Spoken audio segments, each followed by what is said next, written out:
মন্ত্রী থেকে মিনিস্টার, রিক্সাওয়ালা, ঠেলাওয়ালা কে কি করে এসছে সেটা তো আমাদের জানা সম্ভবও নয়। আমরা কত টাকা সার্ভিস দেব বা যৌনকর্মী কত টাকায় দেবে সেটা বাইরের লোক ঠিক করে দিতে পারে না। কতজন সুবিচার পাচ্ছে, সুবিচারের খবর কিন্তু কিছুই পাই না।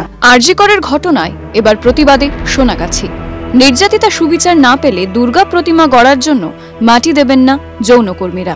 কথিত আছে, যৌনকর্মীর বাড়ির দরজায় সঞ্চিত পুণ্য বিসর্জন দিয়ে আসে পুরুষেরা, আর সেই কারণেই পবিত্র হয়ে ওঠে পতিতালয়ের মাটি।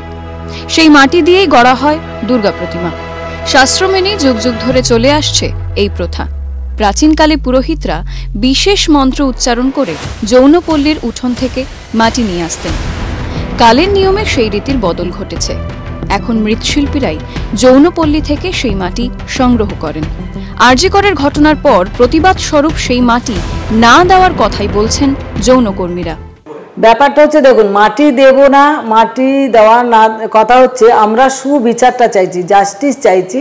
জাস্টিস হয়ে গেলে আমরা তখন মাটি দেব না নয় কেন? আমাদের পশ্চিমবঙ্গে বাঙালির সব থেকে বড় পরব হচ্ছে দুর্গাপুজো। আমরা সবাই আনন্দ করি। সেই জায়গা থেকে আমরা একটা সুবিচারের আশায় আছি। আমরা সেই বিচারটা পেলে আমরা মাটি দেবো। আমরা যখন নিজেরা তার মারপিট করে সেটা করতে পারবো না, আমরা আইনের কাছে আশা করি যে এটা সুবিচার পাক যার প্রতি অন্যায় হয়েছে। আরজিকর কাণ্ডের পর একাধিক ভিডিও, অডিও ক্লিপ, ছবি এবং পোস্ট সমাজ মাধ্যমে ভাইরাল। এমনই একটি ভিডিও ভাইরাল হয়েছে যেখানে ধর্ষণ বন্ধ করতে যৌনপল্লীতে আসার কথা বলা হয়েছে। जो लड़की लोग बाहर जा रहे हैं वहाँ पर क्यों यहाँ पे हम लोग सेक्स वर्कर्स है तो। সেই ভিডিও যে শুধু দেদার শেয়ারই হয়েছে তা নয়, নেট নাগরিকদের সাধুবাদও কুড়িয়েছে। ফেসবুকে ভাইরাল হওয়া ভিডিওতে ওই মহিলার বক্তব্যের তীব্র নিন্দা করছে দুর্বার। এই যে মহিলা যে ভিডিওটা ভাইরাল হয়েছে, প্রথমে বলি ইনি একজন যৌনকর্মী নয়। ইনি কাজ করেন এখানে, একটা আমাদের সেন্টার আছে সেখানে কাজ করে। ওনার তো এই ইন্টারভিউটা দেওয়ার কথাই নয়। ওনার একরকম যৌনকর্মীদের অপমান করা হয়েছে। আমরা কত টাকা সার্ভিস দেব বা যৌনকর্মী কত টাকায় দেবে সেটা বাইরের লোক ঠিক করে দিতে পারে না কেন? যে যে কাজটার সঙ্গে যুক্ত আছে সে সেটাই ঠিক করবে। ওনার এই কথাটা একেবারে, উনি যৌনকর্মী নয়, আমি এটাকে সমর্থনও করছি না।